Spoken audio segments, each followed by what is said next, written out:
When I was invited to speak here, I was given my topic, which was bridging the generation gap. You know what my response was? What gap? You see it from one perspective, I see it from another. I look back over more than 80 years. And for me, there's hardly any gap between the generations.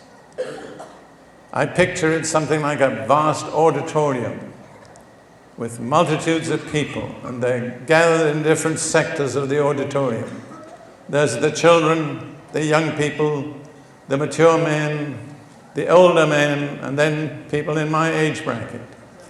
The auditorium is dark, but there's a searchlight that moves across the people, and it just moves from one group to another, just a second or two in between. And that's the way time passes. It passes very quickly. And I don't believe that we should spend too much time emphasizing the gap between the generations. I'm more disposed to emphasize the things that are in common to all of us. And so I want to speak to you about those things. In the book of Ecclesiastes, if you know where to find that, and if you don't know it, all right, I'll quote it. But in the 11th chapter and the 10th verse, right at the end of the verse, it says, "For childhood and youth are vanity." Does anyone have the NIV here? What's the word they use for vanity there? Meaningless. That's all right. Doesn't completely represent it. Vanity has completely changed its meaning. For people like you, it means being proud of your appearance.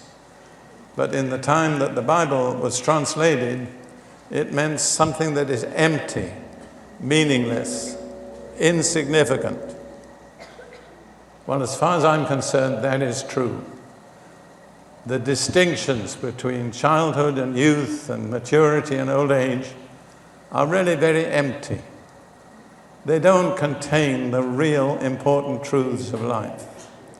The really important things, especially in the Christian life, are equally real for children, young people, older people, and even people like me. And I just want to speak about 4 of those things which are part of the Christian life and which are just as real for people in the age group of some of you as it is for my age group. The first thing I want to speak about is loyalty. Now, that's not a very religious word. It's not often used, but it's a very biblical concept. What we call faith, in some ways, is better understood as loyalty.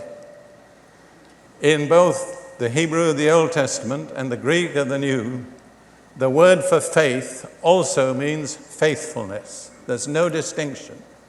So you cannot be a person of faith without being a faithful person. This is a false distinction. We have a picture of faith as believing a set of sentences. Now, it's important what we believe, but that is not the full story of faith. Faith is believing in a person, being loyal to a person. In the midst of every kind of pressure and temptation, faith is loyalty. It's loyalty to the Lord Jesus Christ. If you only have a what that you believe, in times of pressure, that won't see you through. The Apostle Paul was in prison, awaiting trial and probable execution, and he said, "I know whom I have believed, and am persuaded that he is able to keep that which I've committed unto him against that day." He didn't say, "I know what I have believed." He said, "I know whom I have believed." There's a big difference. Any faith that stops short of personal believing in Jesus is not biblical faith. And I find that young people, children, are just as capable of loyalty as older people. In fact, sometimes more. I find children are many of them, not all of them, very, very loyal to their brothers and sisters, to their parents, to their home. Some people are loyal to their school. They're loyal to some football team or other group that they're committed to. So loyalty is a better way for you to understand at this time what faith is. And it's not a matter of age. Little children can be just as loyal as older people. In fact, sometimes I think more loyal. Their lives are less complicated. They just know who is their mother, their father, their friend, whatever it may be. And then another thing that is vital in the Christian life is friendship. And all people, I believe, have a desire for friendship, for a personal relationship with somebody. And one of the tragedies of our contemporary society is that so much of that has been broken down. And maybe it's true in the lives of some of you. You really don't have those close personal relationships. You don't have somebody that you trust completely, somebody to whom you're committed. Because of the breakdown of the family structure, many, many young people, and I've met many of them, are going through life like isolated islands. They're not connected to anything. They don't know what it is to have a friend, a real friend. That's part of Christianity, is friendship. Then very closely related to that is commitment. You cannot be a real Christian without a personal commitment to Jesus Christ. And commitment is not easy for anybody.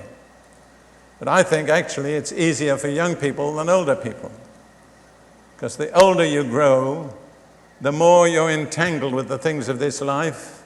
You've got a job, you've got a home to live in, you're paying on a car. You've got a lot that holds on to you. To make a real commitment is a struggle.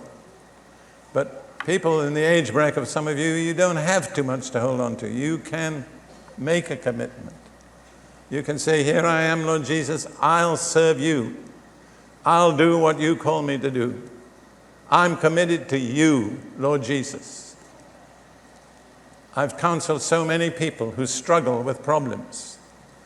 Things don't seem to be working out. They say they believe, but they don't get the results of faith. One reason very often is they've not made a real personal commitment to Jesus. He's not a convenience. He's someone who demands our absolute loyalty. He demands that we put ourselves totally and unreservedly at his disposal. And when we do that, we get the benefits of it. And then a fourth thing that is common to all human beings, I believe, is the desire to succeed. I've never met a person who wanted to fail. I've met hundreds of people who have failed, but not because they wanted to. Everybody, I think, in a sense, has a yearning for success. And I want to give you, free of charge tonight, the key to success.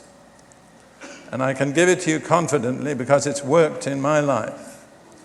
It's just one verse in the first epistle of John, chapter 2 and verse 17. It's a very simple verse.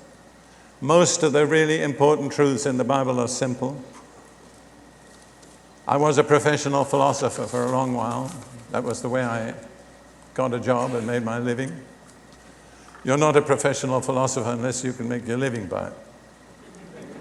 The business of philosophers, as I see it, is to make things complicated. And the more complicated you make things, the more people think you're clever. Well, when I met the Lord Jesus sovereignly in the middle of the night in an army barrack room, all of that changed. I was used to reading philosophers who wrote sentences that went over 2 pages without a period. The philosopher Kant is an example. What impressed me about the Bible was it was so simple, so down to earth. And I realize there's a different kind of wisdom that doesn't make things complicated.